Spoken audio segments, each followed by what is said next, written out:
একদিন তুমি ছিলে তোমার মায়ের কোলে, এখন তোমার মা তোমার কোলে, তোমাকে দেখতে হবে। 1 মিনিট দেখো তো, আমি একটা দৃশ্য দেখাই।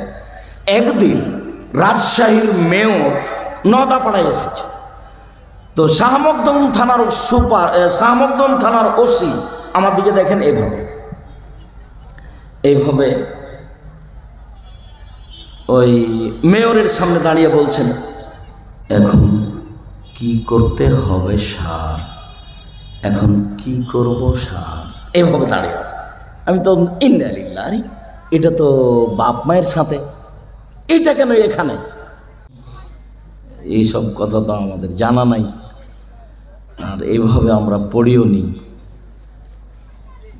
তা আমরা তো মানুষের সামনে কোরআন হাদিস পড়িও অনুবাদ করি। খায়ের আমরা দোয়া করি, আল্লাহ তাদের কবুল করুক, আল্লাহ আমিন।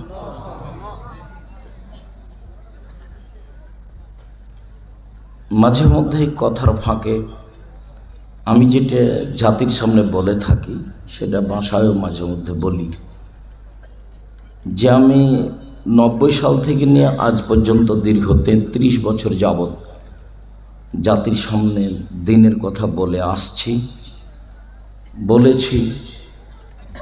তাতে আমি খুব একটা ফলপ্রসূ হইনি এ কথা নয়, আমি ফলপ্রসূ হয়েছি আলহামদুলিল্লাহ। তবে আমি দেখি যে পরিস্থিতির সাথে আমিও মিল দিয়ে আছি। পরিস্থিতি কি, দিন প্রচার হবে শীতের দিনে, ঠান্ডার দিনে, গরমের দিনে হয় না, তা আমি তার সাথে আছি। আবার নিয়মিত বক্তাদেরকে নিয়ে আসা হয়, খাওয়ার ভালো দেওয়া হয়, বিজ্ঞাপন পোস্টার করা হয়, বেশ খরচ করা হয়, তাতে কমিটিও কিছু টাকা পয়সা ইনকাম করে, আর মাওলানা যারা আলেম ওলামা তারাও কিছু পয়সা ইনকাম করে।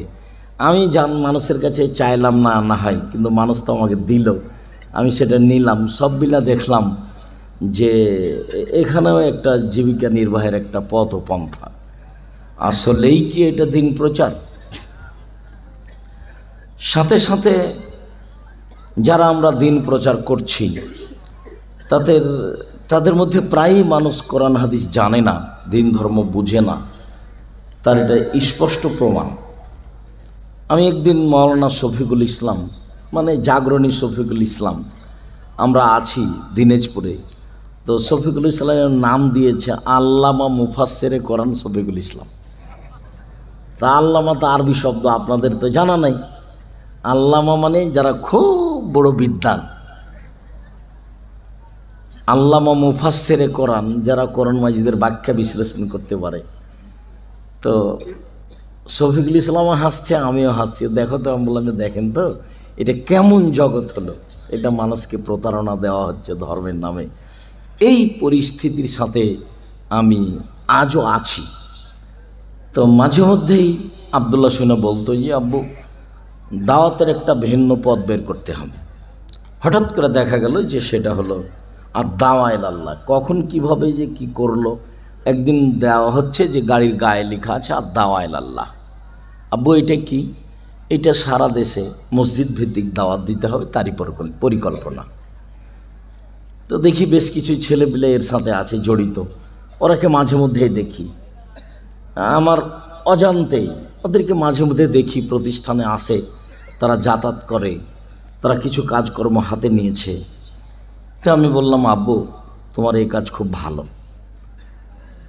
তোমরা নিজেরা পয়সা খরচ করে আর দাওয়া ইলাল্লাহ, আল্লাহর পথে দাওয়াত, মসজিদ ভিত্তিক দাওয়াত দিবা, এটাই তো আসল দাওয়াত, যেটা 12 মাস চলবে।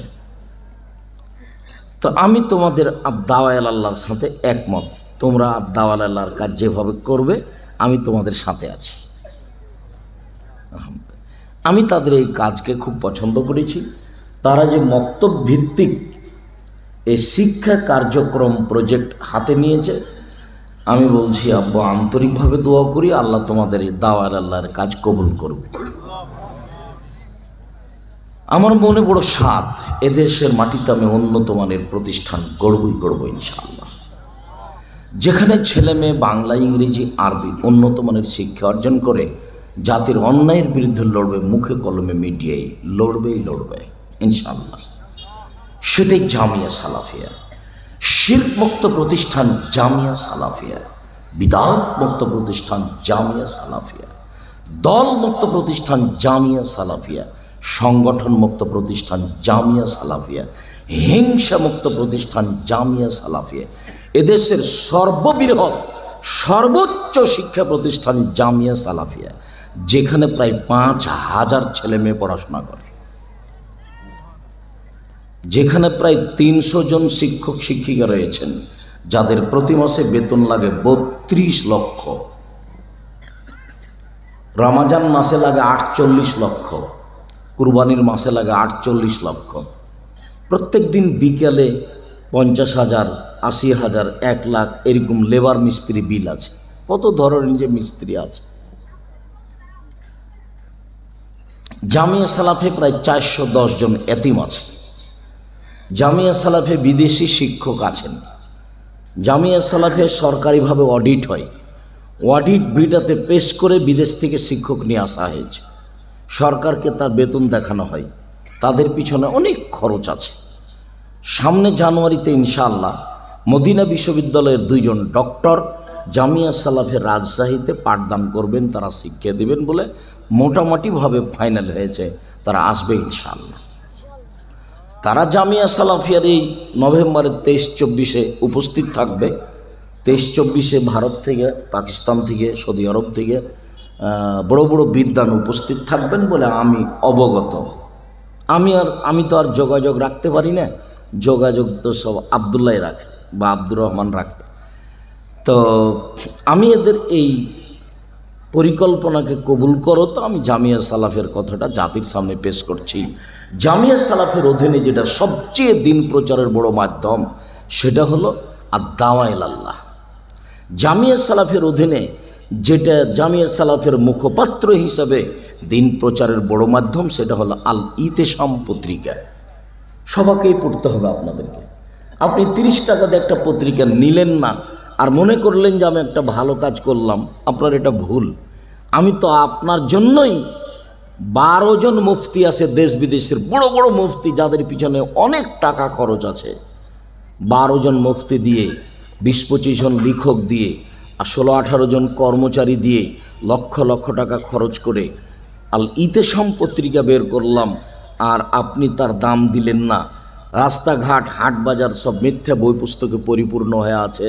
তাহলে তো সেটা আপনাকে বিবেচনা করতে হবে। 50টা প্রশ্নের উত্তর আছে।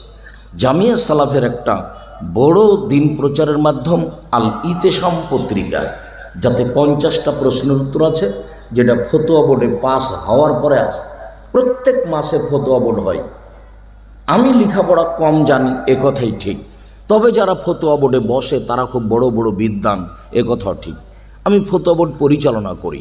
আমি 26 বছর থেকে এই হাত দিয়ে ফতোয়া লিখি। 6 বছর থেকে আমি নিজে ফতোয়া বোর্ড পরিচালনা করি। জামিয়া সালাফের একটা মুখপাত্র দেশ জুড়ে পৃথিবীর বাঙালিদের জন্য একটা ব্যবস্থাপনা দিন শিক্ষা, সেটা হলো মাসিক আল ইতেশাম পত্রিকা। জামিয়া সালাফের একটা দিন প্রচারের জন্য ব্যবস্থা আছে, টিভি, অনলাইন আল ইতেশাম টিভি। জামিয়া সালাফের পক্ষ থেকে ছেলে মেয়েদের শিক্ষার ব্যাপারে ব্যবস্থা আছে। কিশলয়, ওরা পত্রিকা বের করে কিশলয়। জামিয়া সালাফের ছেলেরা মেয়েরা, 3য় শ্রেণীর ছেলে মেয়েরা দেওয়ালিকা লেখে, বেশ সুন্দর করে দেওয়ালে লিখে রেখেছে।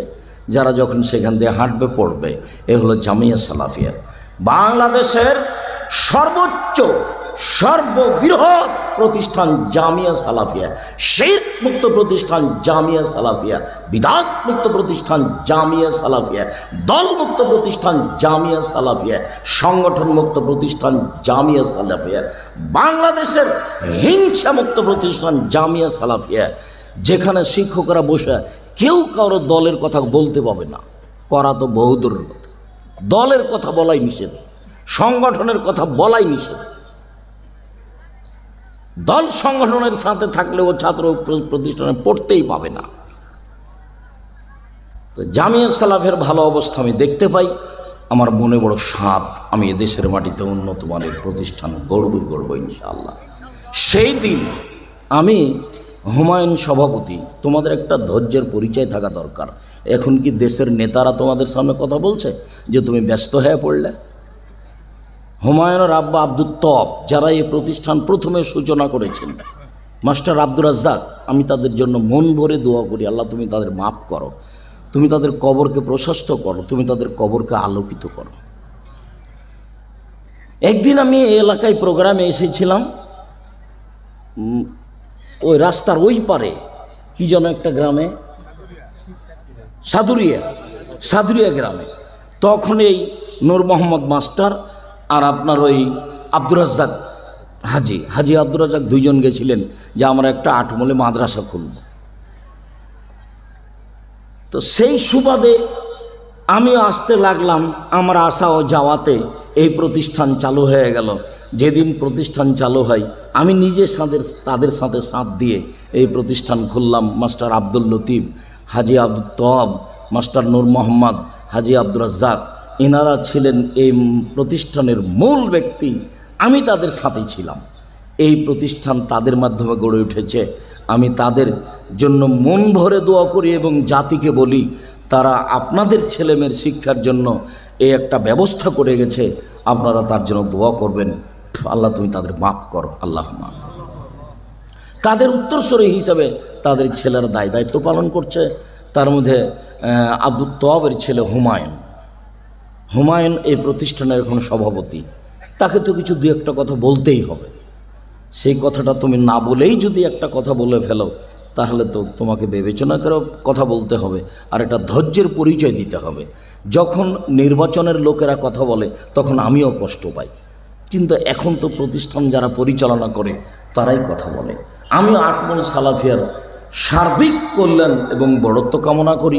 আল্লাহ তুমি আটমল সালাফিয়াকে কবুল করো এবং এলাকাবাসীকে, দেশবাসীকে অন্তর থেকে দান করার জন্য অনুরোধ করি।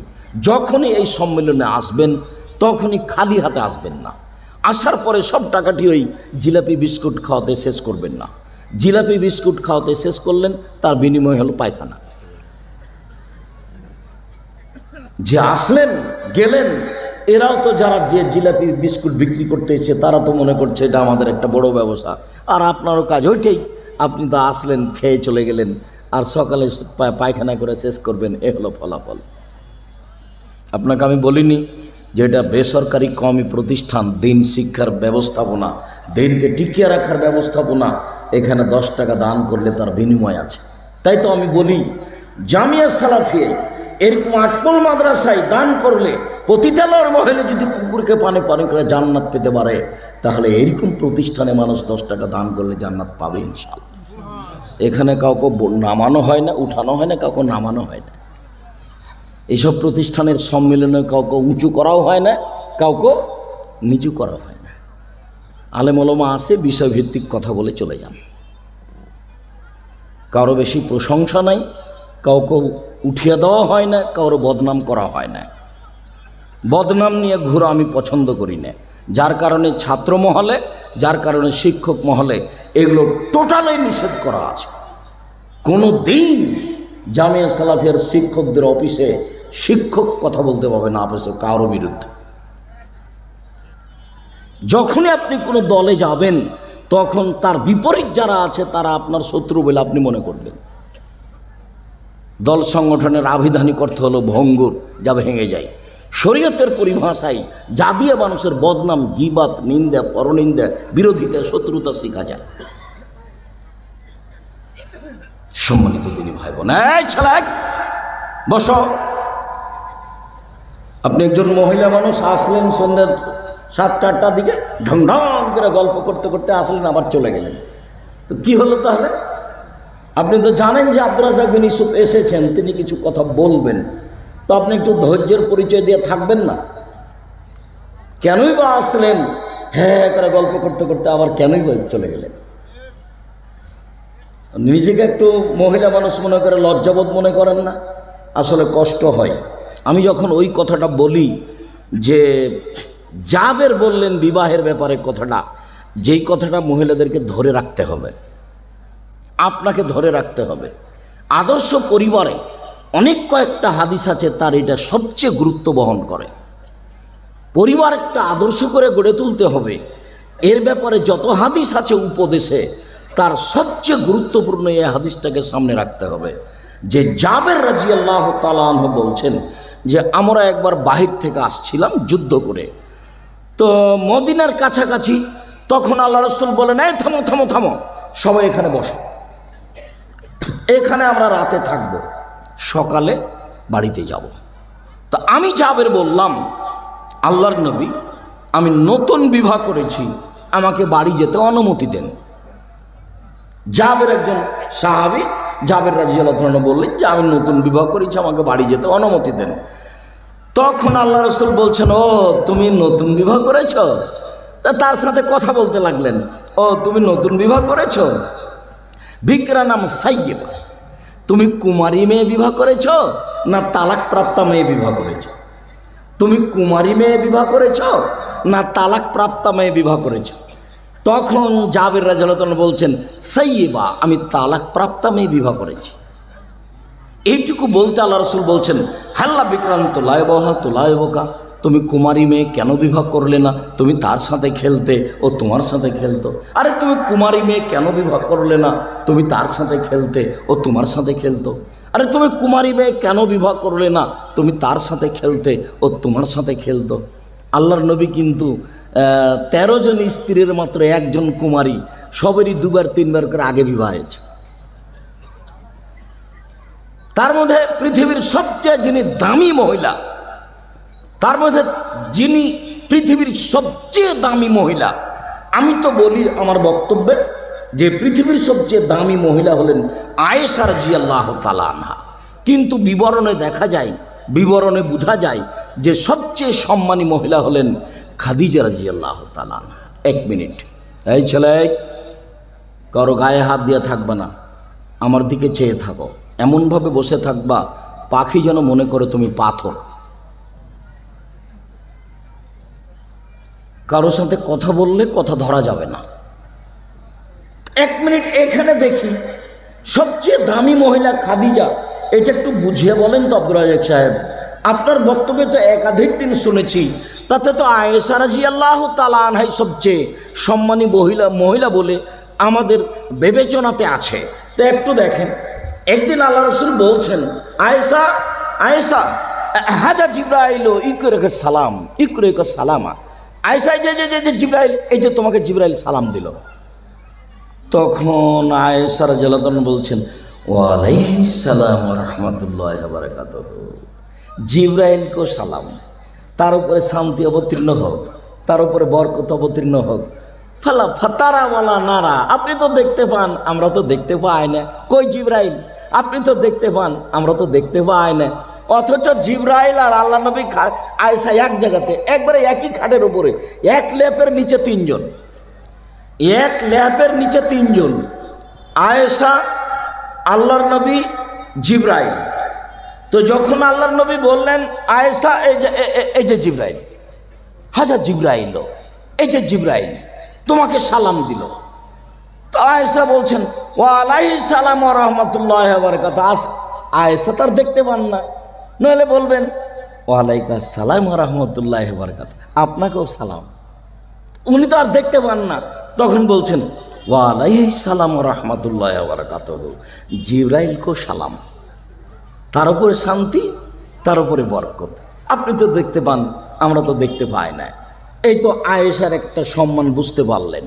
এবার চলেন, আবু হুরায়রা রাদিয়াল্লাহু তাআলা আনহু বলছেন, যা জিবরাইল ইলা নবী সাল্লাল্লাহু আলাইহি সাল্লাম, জিবরাইল আল্লাহর নবীর কাছে আসলেন, এসে বলছেন, হাজি খাদিজা, এই যে মহিলা খাদিজা আপনার কাছে আসছে।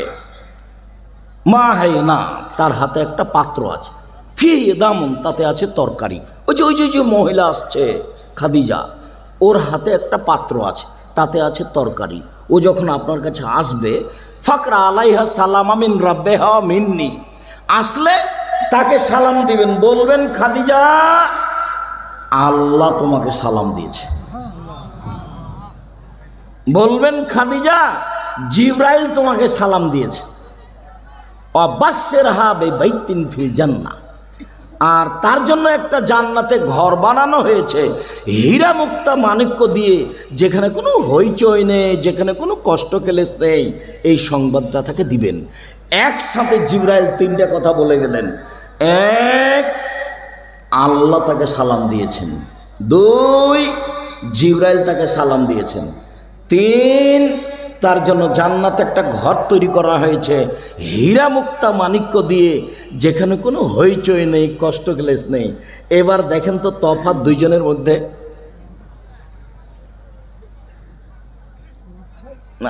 আয়েশাকে শুধু সালাম দিলেন জিবরাইল, সেখানে কি আল্লাহর সালামের কথা আছে? সেখানে কি জান্নাতে একটা ঘর বানানো হয়েছে আয়েশা রাদিয়াল্লাহু আনহা, এটা আছে? এটা নেই। তাহলে খাদিজা কত উপরে। তো খাদিজা রাদিয়াল্লাহু তাআলা আনহার বিবাহ হয়েছিল মুহাম্মদ সাল্লাল্লাহু আলাইহি সাল্লামের সাথে বিবাহ হওয়ার আগে দুইবার। তাহলে মুহাম্মদ সাল্লাল্লাহু আলাইহি সাল্লাম কত নম্বর স্বামী? 3 নম্বর। 2 নম্বর বলছেন কেন? আগে কয়বার হয়েছে? দুইবার। মুহাম্মদ সাল্লাল্লাহু আলাইহি সাল্লাম কত নম্বর স্বামী? 3 নম্বর। মুহাম্মদ সাল্লাল্লাহু আলাইহি সাল্লাম জাবেরকে বলছেন, আরে তুমি কেন কুমারী মেয়ে বিবাহ করলে না?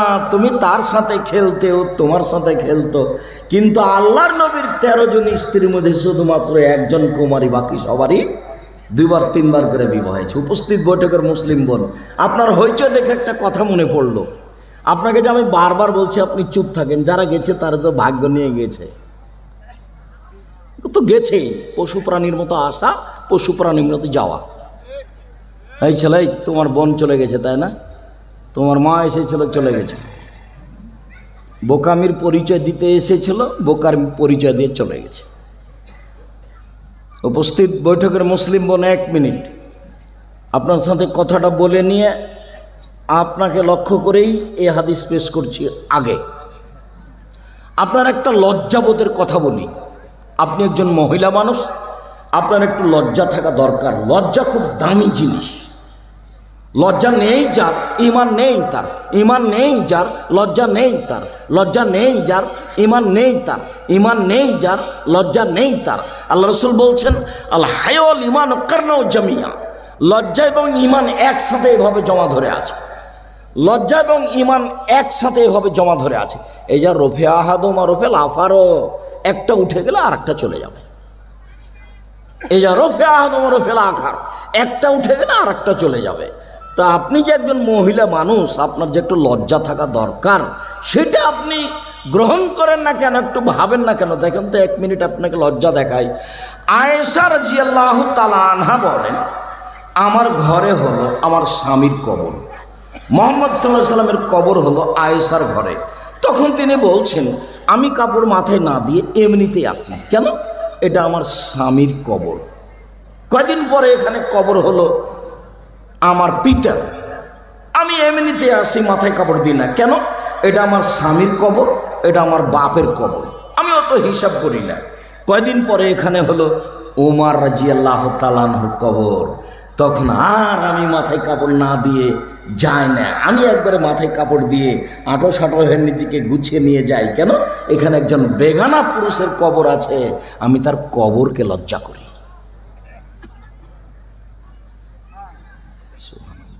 আয়েশা কিকে লজ্জা করছেন? কবরকে। যখন ছিল স্বামীর কবর তখন এমনিতেই যেতেন। যখন ছিল স্বামী ও বাপের কবর তখন এমনিতেই যেতেন। যখন হলো উমারের কবর তখন আর কবরের পাশে এমনিতেই আসে না। লজ্জা, লজ্জার দাম আছে। এই মেয়ে, কথা বলছো কেন? তোমার একটু শরম হয় না? তোমাকে তো নিষেধ করছি কথা বলতে, তোমাকেই তো কথা বলতে নিষেধ করছি, তবু তুমি কথা বলো কেন? কেউ যদি তোমার গায়ের উপর দিয়ে চলে যায় তবু তুমি মুখ খুলবা না, একবার মুখখান বন্ধ রাখবা। আর একজন তোমার গায়ের উপর দিয়ে চলে গেছে তবুও তুমি মুখ বন্ধ রাখবা। তুমি একজন মহিলা মানুষ, তুমি একজন মেয়ে মানুষ, তোমার একটা লজ্জাবোধের দাবি আছে। শোনেন, জাবের বলছে, আল্লাহর নবী আমার আব্বা উহুদের যুদ্ধে শহীদ হয়েছেন 9 জন মেয়ে রেখে। 9 জন। আমার আব্বা উহুদের যুদ্ধে শহীদ হয়েছেন 9 জন মেয়ে রেখে। ওয়াকরাহ আন উজাব্বেজা মিসলাহা ও মিসলাহন্না, আমি এটা অপছন্দ করলাম যে আমার বোনদের সমবয়সের মেয়েকে আমি বিবাহ করি। আমি আমার বোনদের সমবয়সের মেয়েকে বিবাহ করিনি 4টা কারণে। আল্লাহর নবী, আমি আমার বোনদের সমবয়সের মেয়েকে বিবাহ করিনি 4টা কারণে। 1, লেতুয়াল্লেমা হন্না, আমার বউ যেন আমার বোনদেরকে শিখিয়ে দিতে পারে, ছেলে মেয়েকে মায়ে শিখিয়ে দিবে। 2, বলে তুয়াদ দেবা হন্না, আমার স্ত্রী যেন আমার বোনদেরকে শিষ্টাচার শিখাতে পারে। তোমার মা শিষ্টাচার কি জিনিস সেটাই জানে না।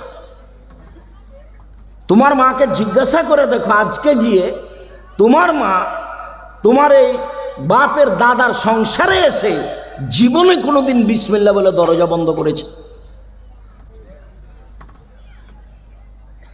জীবনে কোনোদিন জ্বালানাটা বন্ধ করার সময় বিসমিল্লাহ বলেছে? তুমি তো মনে করছো যে আমার মা ভালো শিক্ষিত। তোমার মা একটা বেঢঙ্গা মহিলা, তোমার মা একটা বেঢঙ্গা মহিলা। ছোট ব্লাউজ পরে, ছোট হাতের পেট পিট দেখিয়ে ছোট ব্লাউজ পরে শাড়ি পরে জাতির সামনে ঘুরে বেড়ায়। আর তোমার মা তো ভোটে দাঁড়িয়েছে, নির্বাচন করে। তোমার মতো ওই ব্যাংকে চাকরি করে, ম্যানেজারের ধাক্কা খাই।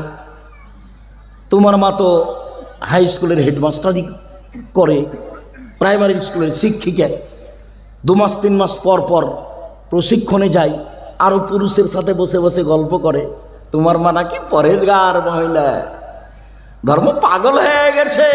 তোমার মা লজ্জা বেঁচে খেয়েছে, তোমার মা লজ্জা বেঁচে খেয়েছে। ধর্ম তোমার মায়ের কাছে পাগল হয়ে গেছে, তোমার মা নাকি লজ্জা বেঁচে খেয়েছে।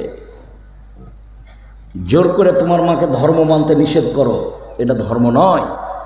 ঈমান যত বেশি হবে পাপ তত কম হবে, ঈমান যত কম হবে পাপ তত বেশি হবে। তোমার মা বোরখা পরে থাকে এ কথাই ঠিক, তোমার মা 5 ওয়াক্ত নামাজ পড়ে এ কথাই ঠিক, তোমার মা প্রেমের গল্প করে এ কথাও ঠিক। তোমার মা লজ্জা বেঁচে খেয়েছে। এটা ধর্ম নয়, এটা ইসলাম নয়, এটা শিষ্টাচার নয়। প্রায় মানুষের হাতে, যত মানুষের হাতে বড় মোবাইল আছে, 1999 জন পুরুষ নারী এই মোবাইলে জেনা করে। এই মোবাইলের অপর নাম হলো জেনা, এই মোবাইলের অপর নাম হলো নিশা। রাসূল সাল্লাল্লাহু আলাইহি ওয়াসাল্লাম বলছেন, আইনানে জেনা হুমান নাজর, 2 চোখের জেনা হচ্ছে চোখ দিয়ে দেখা। আর লোজনানে জেনা হুয়াল ইস্তেমাও, 2 কানের জেনা হচ্ছে কান দিয়ে শোনা। অলিয়াত জেনা হাল বাৎস, হাতের জেনা হচ্ছে হাত দিয়ে ধরা। আর রিজিল জেনা হাল মাসি, পায়ের জেনা হচ্ছে পা দিয়ে চলা। জেনাল কালব তাতমানা তাস্তাহি, অন্তরের জেনা হচ্ছে পরিকল্পনা করা। জেনাল নজুক, জিবার জেনা হচ্ছে কথা বলা। এগুলো সব জেনা। আর প্রায় 1999 মোবাইলে ল্যাংটা মেয়ে আছে। তোমার বাপ যখন থাকে না তখন তোমার মাও এই মোবাইল নিয়ে ব্যস্ত আছে। আর তোমার বাপ তো টুপি মাথায় দিয়ে দোকানে বসে আছে, দোকানে ল্যাংটা মেয়ে আছে। তোমার বাপ নাকি 3 বার হজ করেছে, উমরা তো প্রতি বছর করে। তো বলো তাহলে কিভাবে এরকম হলো? আল্লাহ রসুল বলছেন, এর ফলে বিদ্যা উঠে যাবে, মায়ের জল জাহাল মূর্খতা বেড়ে যাবে। তো কথা তো উল্টা হয়ে গেছে মনে হচ্ছে, নাউজুবিল্লাহ। আল্লাহ রসুল তো আর মিথ্যা কথা বলবেন না। কেন কেন মিথ্যা মনে হচ্ছে আব্দুর রাজ্জাক সাহেব? 20 বছর পূর্বে আটমূল গ্রামে যত শিক্ষিত মানুষ ছিল আজকে তার চেয়ে বেশি না কম? বেশি। তাহলে আল্লাহ নবী মিথ্যা কথা বলেছেন, নাউজুবিল্লাহ মিন জালিক। আল্লাহ নবী বলেছেন বিদ্যা উঠে যাবে আর মূর্খতা বর্ষণ হবে। তা আমরা তো এখন দেখছি বিদ্যায় বেড়ে চলেছে। তাহলে কি দিয়ে বিদ্যা উঠে গেল আর মূর্খতা বেড়ে গেল? আমরা তো কথা বুঝতে পারলাম না। কেন তুমি বুঝতে পারলে না? আমার তো একটা উদাহরণ তোমার দিনের মতো জানা আছে, সেটা হিসাবে তো বুঝে নেওয়া দরকার। এই যে শিবগঞ্জ থানার শিবগঞ্জ উপজেলার একটা খুব মেধাবী ছেলে লন্ডন থেকে পড়ে এসেছে, পিজি হাসপাতালের ডাক্তার, 3 লক্ষ টাকা মাসে বেতন। সেদিন গ্রামের বাড়ি এসেছিল। গ্রামের বাড়ি এসে গাড়ি থেকে নামলো, তো দেখা গেল দাড়ি চাঁচা আছে। গলায় টাই আছে, প্যান্টটা টাকানোর নিচে আছে, হাতে সিগারেট আছে, এইভাবে গাড়ি থেকে নামলো। কিছুক্ষণ পরে দেখা গেল গাড়ি থেকে বৌমা নামলো, গায়ে হালকা হালকা কাপড় আছে। কিছুক্ষণ পরে দেখা গেল যে নাতনি ছেলের ঘরের মেয়ে গাড়ি থেকে নামলো, গায়ে কোনো তেমন কাপড় নেই। কিছুক্ষণ পরে দেখা গেল গাড়ির পিছন দিকে কুকুর আছে। আপনি বলেন যেটা আমার শিক্ষিত ছেলে, আপনিও পাগল, বেটাও পাগল। তারপর আপনি খোঁজ নিয়ে দেখেন 3 লক্ষ টাকা মাসে বেতন। তো ডাক্তার ওই রুগী দেখার পরে যে প্রেসক্রিপশনটা লিখেছে, তো ও জানে যে কোন কোম্পানির ওষুধ ভালো, জানার পরেও যেই কোম্পানি তাকে টাকা দিয়েছে সেই কোম্পানির ওষুধ লিখে দিয়েছে। এটা আস্ত শয়তান। আপনার ছেলেটা একটা আস্ত শয়তান, ধোঁকাবাজ, একটা আস্ত শয়তান। আপনার ছেলেকে যদি আমি আস্ত শয়তান প্রমাণ না করতে পারি, জাতির সামনে বক্তব্য দেবো না। তারপর আপনার ছেলেটার যে সহযোগিতা করে সবাই বেটি ছেলে, মেয়ে মানুষ। দেশে কি ছেলে পেলে মায়েরা খেয়েছেন? আর কোনো ছেলে নাই, ছেলে পাওয়া যায় না। বগুড়াতে কোনো ছেলে নেই, সবই কি বেটি ছেলে, সবই কি মহিলা মানুষ। ওর সব কিছুই খারাপ, ওর বংশই খারাপ, ওর জাতি খারাপ। ওদের জাতির কি হতে পারে? আব্দুল্লাহ যে বলল যে ওরা বিদ্যা বিক্রি করে আর আমরা খেলতামাশা নিয়ে ব্যস্ত থাকি, আমরা কি করে জাতির উপকার করব। তা আজকে বলেছি কিনা, একদিন শুনছিলাম বক্তব্য, তো বলছে যে আগে মাকে সংশোধন হতে হবে, মাকে এমন পরহেজগার হতে হবে যে মা দিন রাত স্বপ্নে দেখবে, ভাববে আমি একটা সালাহুদ্দিনের মতো, সালাহুদ্দিন আইয়ুবের মতো সন্তান জন্ম দিতে চাই জাতির সামনে, যে জেরুজালেমকে পুনরায় হাসিল করবে, অর্জন করবে, যে অন্যায়ের বিরুদ্ধে লড়তে পারবে। আমি এরকম একটা সন্তান জাতির সামনে পেশ করতে চাই। তো এই মহিলা, আপনার স্ত্রী, ও কি দিয়ে এটা ভাববে? ওর হাতে আছে মোবাইল। তো মোবাইলটা কোনো সময় ছেলের হাতে দেয়, দিয়ে বলে বেটা তুমি গেমস দেখো, আর ও তখন ওই ইন্ডিয়ান গান নিয়ে ব্যস্ত থাকে।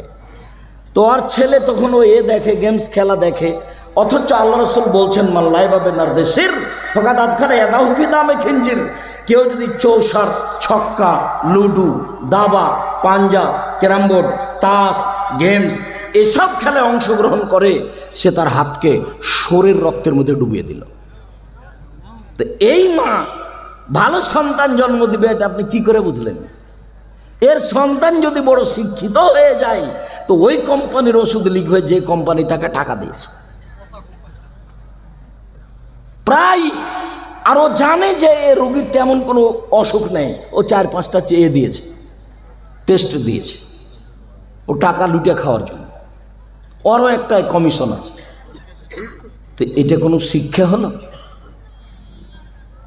এই শিক্ষা বাদ দিতে হবে। ওই শিক্ষা ছেলে মেয়েকে দিতে হবে যে শিক্ষাতে জাতির উপকার হবে, জাতির ক্ষতি হবে না। আপনার টাকাটাই লস, জবাব আমি দেব। 3, আমার স্ত্রী যেন আমার বোনদের মাথার চুল চিরুনি করে দিতে পারে, মাকে বাচ্চাকে পরিপাটি করে রাখতে হবে।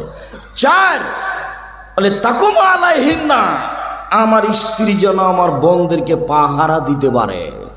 4টে। 1, আমার স্ত্রী যেন আমার বোনদেরকে শিক্ষা দিতে পারে। 2, আমার স্ত্রী যেন আমার বোনদেরকে শিষ্টাচার শিখাতে পারে। 3, আমার স্ত্রী যেন আমার বোনদের মাথার চুল চিরুনি করে, সাজগোজ করে, পরিপাটি করে রাখতে পারে। 4, আমার স্ত্রী যেন আমার বোনদেরকে পাহারা দিতে পারে।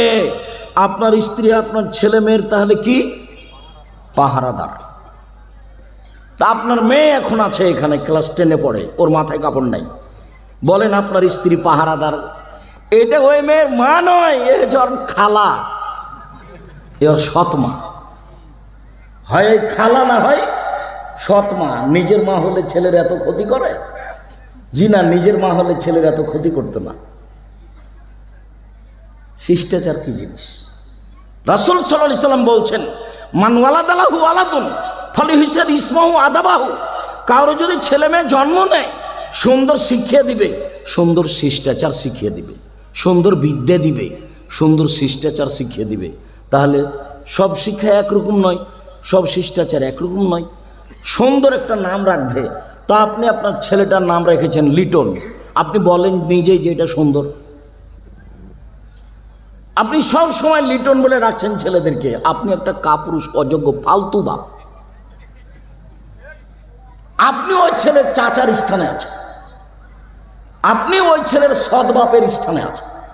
আপনি কোন সাহসে ছেলেটাকে লিটন বলে ডাকলেন?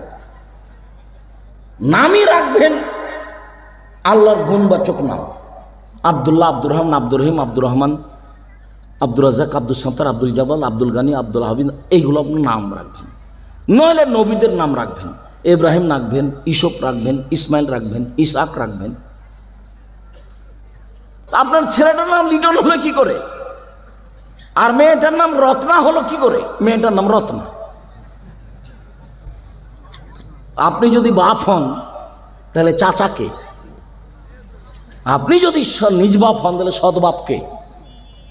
ভুল বুঝিয়েন না, আপনাকে আমি কষ্ট দেওয়ার জন্য দাঁড়াইনি। হয় আপনি ঠিকঠাক গ্রহণ করবেন, আর নইলে আমাকে বলবেন আব্দুর রাজাক সাহেব আপনি বেঠিক কথা বলেছেন, আসসালামু আলাইকুম।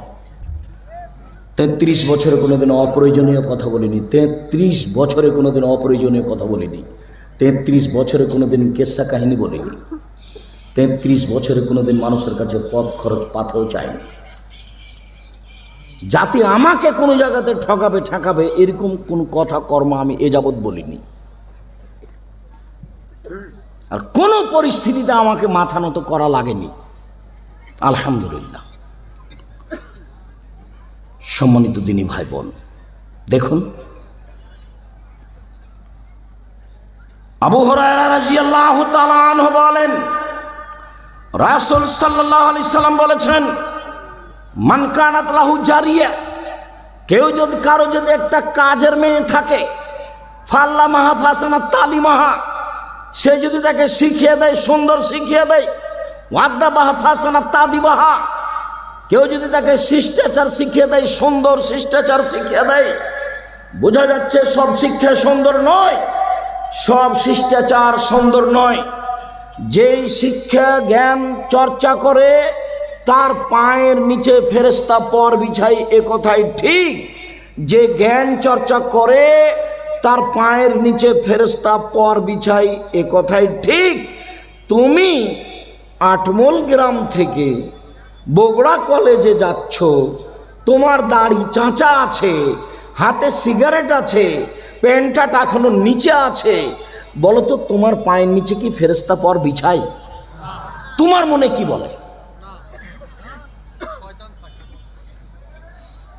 রাসূল সাল্লাল্লাহু আলাইহি সাল্লাম বললেন, যারা জ্ঞান চর্চা করে তাদের পায়ের নিচে ফেরেশতা পর বিছাই, সব কিছু তাদের জন্য ক্ষমা ভিক্ষা চায়। বাল্বগুলো, সামিয়ানাগুলো, মাটি, মায়, কাগজ, সব কিছু পৃথিবীর সব কিছুই ওর জন্য ক্ষমা চায়। আল্লাহ এই জ্ঞান চর্চা করে তুমি একে ক্ষমা করে দাও, আল্লাহ এই জ্ঞান চর্চা করে তুমি তার উপরে বরকত নাজিল করো, সব কিছুই তার পক্ষে দোয়া করে আল্লাহর কাছে। তো আপনার মেয়েটা এই নগ্ন পোশাকে স্কুল কলেজে যায়, আপনার মেয়েটার জন্য কি এইভাবে সব কিছুই আল্লাহর কাছে দোয়া করে? তাহলে এটা প্রকৃত শিক্ষা নয়। যার জন্য আল্লাহ রাসূল বলছেন, তুল্লেওয়ালা এম লেগারি দিন, পৃথিবী ধ্বংসের লক্ষণ হলো যখন মানুষের বিদ্যা অর্জন হবে দুনিয়া উপার্জনের জন্য, দিন উপার্জনের জন্য নয়। মানুষের যখন শিক্ষা হবে দুনিয়া উপার্জনের জন্য, তখন বুঝে নিতে হবে এখন কিয়ামত হবে। যারা তো স্কুল কলেজে আছে, যারা মাদ্রাসাতেও পড়ে, কয়েকদিন পরে দেখা যাবে যে তারা নাই। কি করছে? তারা কলেজে চলে গেছে। কয়েকদিন পরে দেখবেন যে গার্মেন্টসে চাকরি করছে, আর ভাগ্য টলে গেছে। এম ক্লাসে পড়তে ছিল, ভাগ্য গেছে টলে, পত্রে লেখা আছে। দাদি চিন্তা করে যে এই ছেলেটাকে বাঁচাতে পারলে 50,000 টাকা নগদ বকশিস দিব, তারে ভাগ্য গেছে টলে। ওর ভাগ্য পরিবর্তন হয়ে গেছে। নইলে ওখানে গার্মেন্টসে, ওখানে ওই মাঠে ঘুরছে। এই দেশে রাস্তাঘাট, অফিস, আদালত, কোর্ট কাছারি, শিক্ষা প্রতিষ্ঠান সব কিছু শিরক এবং বিদআত দিয়ে ভরা। সেখানে আপনি আপনার ছেলেকে নিরাপদভাবে বিদ্যা দিতে যান কিভাবে? সুন্দর করে সারা এলাকার জন্য 8 মহল মাদ্রাসা আছে, সব ছেলে মেয়ে এখানে নিয়ে আসবে। এখানে নিয়ে এসে শিক্ষকদেরকে যারা পরিচালনা করছে তাদের পরামর্শ দিবে। অনুকূলে না হলে রাজশাহীতে গিয়ে ভর্তি পরীক্ষা অংশগ্রহণ করাবে। জামিয়া সালাফে ভর্তি পরীক্ষা হয়, ভর্তি পরীক্ষায় অংশগ্রহণে সফল হলে তাকে ভর্তি করা হয়। জামিয়া সালাফে কোনো সাধারণ শিক্ষক নেই, কম টাকার বেতনের শিক্ষক নেই। 8 মহল এলাকার নিজস্ব প্রতিষ্ঠান, তাকে নিজেকে হিসাব করতে হবে। সম্মানিত দিনী ভাই বোন, রাসূল সাল্লাল্লাহু আলাইহি ওয়াসাল্লাম বলেন, মুআয ইবনে জাবাল বলছেন, আল্লাহর নবী আমাকে 10টি বিষয়ে আদেশ করলেন। 1, লা তুশরিক বিল্লাহি ওয়া ইন কুতিলতা ওয়া হুররিকতা। মুআয, কেউ যদি জুলুম করে জ্বালিয়ে দেয় জ্বলে যাও, শিরক করো না। মুআয, কেউ যদি জুলুম করে হত্যা করে নিহত হয়ে যাও, শিরক করো না। 2, ওয়ালা তাউক্কান্না ওয়ালিদাইকা ওয়া ইন আমারাকা আন তাখরুজা মিন আহলিকা ওয়া মালিকা। বাপ মা যদি চাকরি বাদ দিতে বলে দিয়ে দাও, বাপ মা যদি স্ত্রীকে তালাক দিতে বলে দিয়ে দাও, বাপ মা যা বলছে তাই শোনো, কখনো বাপ মার অবাধ্য হয়েও না, এই উপদেশ আমাকে দিলেন। শোনেন 1 মিনিট, এই ছেলে অনুগত দেখো, দেখো তো কে বাড়িতে আছে? জি না। কোথায় গেছে? শিকার করতে গেছে। কখন আসবে? সন্ধ্যায়। কেমন আছো? খুব একটা ভালো নেই। আচ্ছা আচ্ছা আচ্ছা আচ্ছা, ঠিক আছে, আসলে সালাম দিও আর বলিও চৌকাঠ পরিবর্তন করতে বলেছে। তো সন্ধ্যার সময়তে দরজাতে আসতেই বুঝতে পেরেছেন আব্বা এসেছিলেন। কি ব্যাপার, কেউ এসেছিল নাকি? জি, একজন বৃদ্ধ মানুষ এসেছিলেন। কি বললেন? বললেন যে বাড়িতে আছে। আমি বললাম নেই। বললেন কোথায় গেছে? আমি বললাম শিকার করতে গেছে। কখন আসবে? সন্ধ্যায় আসবে। কেমন আছো? আমি বললাম খুব একটা ভালো নেই। উনি কি বললেন? বললেন যে আসলে সালাম দিও আর চৌকাঠ পরিবর্তন করতে বলিও। ওহো, তোমার উত্তর ভুল হয়েছে। উনি আমার আব্বা, তিনি তোমাকে তালাক দিতে বলে গেছেন। ইলহাকি ইলা আহলেক, তুমি তোমার বাপের বাড়ি চলে যাও। তুমি কত বড় সুন্দরী আমার বিবেচনার কোনো সুযোগ নাই। তুমি কত বড় চাকরি করো এটা আমার দেখার কোনো সুযোগ নাই। আমার পিতা যা বলেছেন তাই হবে, তার নাম অনুগত, তার নাম আনুগত্য। দেখবেন কে বাড়িতে আছে? জি না। কোথায় গেছে? শিকার করতে গেছে। কখন আসবে? সন্ধ্যায়। কেমন আছো? আলহামদুলিল্লাহ ভালো আছি। কি খাও? এই বাক্য আগে ছিল না। কি খাও? গোশত আর পানি। আচ্ছা আচ্ছা, ঠিক আছে, আল্লাহ তোমাদের রুজিতে বরকত দান করুক। আসলে আমার সালাম দিও, চৌকাঠটা বহাল রাখতে বলিও। সন্ধ্যার সময়তে আসতেই বুঝেছেন আমার আব্বা এসেছিলেন। কি কেউ এসেছিল?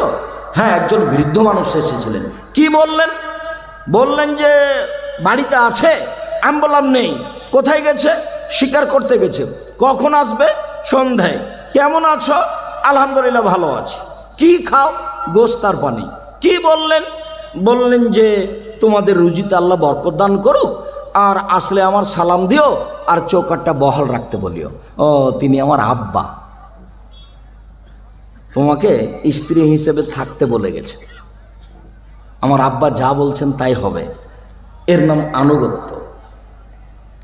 একদিন তোমার মা ছিল, একদিন তুমি ছিলে তোমার মায়ের কোলে, এখন তোমার মা তোমার কোলে, তোমাকে দেখতে হবে। 1 মিনিট দেখো তো, আমি একটা দৃশ্য দেখাই। একদিন রাজশাহীর মেয়র নদাপাড়ায় এসেছে, তো শাহমকদম থানার শাহমকদম থানার ওসি আমার দিকে দেখেন, এইভাবে ওই মেয়রের সামনে দাঁড়িয়ে বলছেন, এখন কি করতে হবে স্যার, এখন কি করব স্যার, এভাবে দাঁড়িয়ে আছে। আমি তো ইন্নালিল্লাহ, এটা তো বাপ মায়ের সাথে, এটা কেন এখানে? বাপ মায়ের সাথে হলে এই গতি, এটা কেন এখানে? আপনি অবাক হবেন, পৃথিবীতে সবচেয়ে ভিন্ন ধরনের ব্যতিক্রম ইবাদত হলো সালাত। 4টা জিনিসের সাথে কোনো আপোষ নাই। 1 5 ওয়াক্ত সালাত, 2 হালাল রুজি, 3 কোরআন তেলাওয়াত, 4 দুজন যেখানে বসে আছে সেখানে বসবেন না, বসলে ধ্বংস হয়ে যাবেন। দোকানে যাবেন, আসসালামু আলাইকুম, 1 কেজি লবণ নিতে এসেছি আর 100 মরিচ দেন, নেওয়া হয়ে গেছে, আসসালামু আলাইকুম। ওখানে দাঁড়িয়েও থাকবেন না, বসা তো বহুদূরের কথা, বসা তো বহুদূরের কথা, দাঁড়িয়েও থাকবেন না। সাবধান, সব কিছু হারাবে। সম্মানিত দিনী ভাই বোন, রাসূল সাল্লাল্লাহু আলাইহি সাল্লামের এই কথাটাকে আপনি যথাযথভাবে মূল্যায়ন করার চেষ্টা করেন, অবশ্য আপনি সফলতা অর্জন করবেন। এই মধ্যখানে যে হঠাৎ করে কথা 4টা বলে ফেললাম, এই কথা আপনি মনে রাখবেন। 2 জন যেখানে বসে আছে সেখানে বসে আড্ডা পিটবেন না। ওখানে আড্ডা পিটলে ওরা যে কথা বলছে ওই কথার সাথে আপনি জড়িয়ে যাবেন, তখন আপনার সব কিছু হারিয়ে যাবে। বলছিলাম 5 ওয়াক্ত সালাতের কথা আল্লাহ কোরআন মাজিদে এত বিস্তারিত বলেননি, কিন্তু বাপ মায়ের সামনে কিভাবে যেতে হবে তা আল্লাহ বলছেন, ধীর মেজাজে ধীরে হেঁটে যাও। বাপ মায়ের কাছে ধীরে আস্তে হেঁটে যাও। বাপ মায়ের সামনে কথা বলার সময়তে হাতটা নিচু রাখো। বাপ মায়ের সামনে কথা বলার সময়তে কণ্ঠটা নিচু রাখো।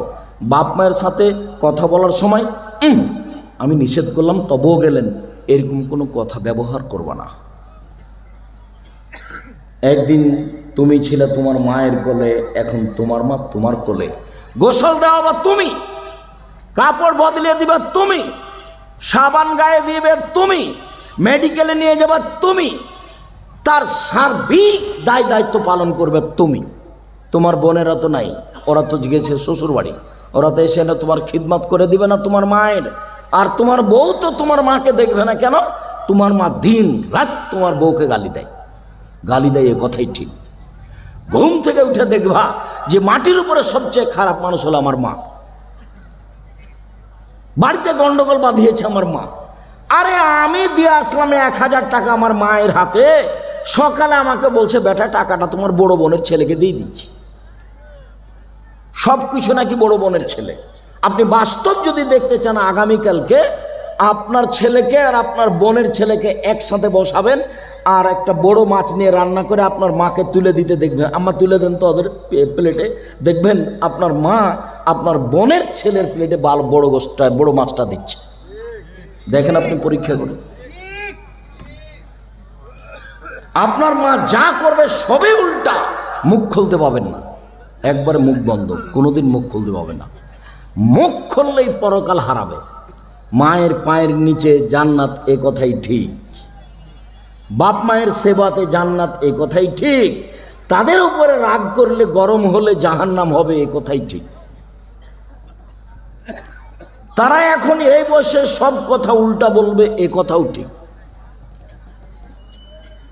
ধৈর্যের পরিচয় দিয়ে বাপ মাকে মেনে চলতে হবে। 3 অলা তাতরকান্না সলাতান মাকতুবা, কখনো ফরজ সালাত ছেড়ে দিবা না। যদি ছেড়ে দাও তাহলে আল্লাহর দেখাশোনা তোমার উপর থেকে সরে যাবে। 4 ওয়া ইয়াকাল মাসিয়াতা, সাবধান, পাপ থেকে বেঁচে থাকো। যদি পাপ হয়, হাল্লা সাকাতুল্লাহ আলাইকা, তোমার উপরে আল্লাহর পক্ষ থেকে অসন্তুষ্টি নেমে আসবে। তার মানে রুজিতে ক্ষতি হবে, ব্যবসায় মার খাবে, চাকরি হারিয়ে যাবে, অভাব অনটন নেমে আসবে, কর্জ বেশি হয়ে যাবে। পাপ যদি আপনার ভিতরে বেড়ে যায় তাহলে ব্যবসা মার খাবে, পাপ বেড়ে গেলে চাকরি হারিয়ে যাবে, পাপ বেড়ে গেলে ধারকর্য বেশি হয়ে যাবে, পাপ বেড়ে গেলে রুচিতে সংকীর্ণতা নেমে আসবে, পাপ বেড়ে গেলে মানুষের অসন্তুষ্টি চতুর্দিক থেকে আপনার উপরে নেমে আসবে, একবারে দুনিয়া সংকীর্ণ হয়ে যাবে। এই জন্য আল্লাহ রাসূল বলছেন পাপ থেকে বেঁচে থাকো।